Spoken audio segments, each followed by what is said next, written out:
गाँ दाण्डे पड़ रही नर्सिंग छात्री मृतदेह दीर्घ 11 घंटा पर भी हो पारुनी अंतिम संस्कार। छात्री परिवार को क्षतिपूरण दाबी आज बीजेडी पक्षर 12 घंटिया रायघर बंद डाकरा दि जाइछि। छात्री परिवार को 50 लाख टंकार क्षतिपूरण सह समस्त अभियुक्तों को गिरफ न करबा जाए मृतदेह रखी धारणा दियाजिबो बोली कहिसेंती परिवार और संपर्क।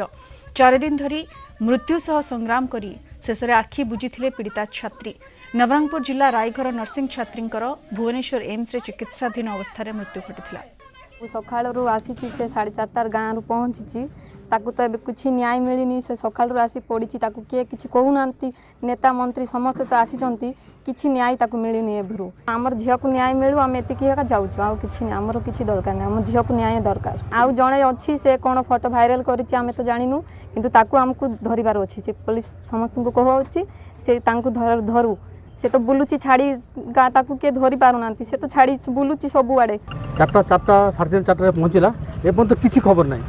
सब बर्तमान ये अच्छी आप देखो बैक साइड सब गाड़ी रखाई बैक साइड में जिते मन तो एमर किसी डिसाइड न सब कहीं पड़े सब जब वान्स जब पड़देला बोले आ कि हेनी आज्ञा सब कागज पत्र रही।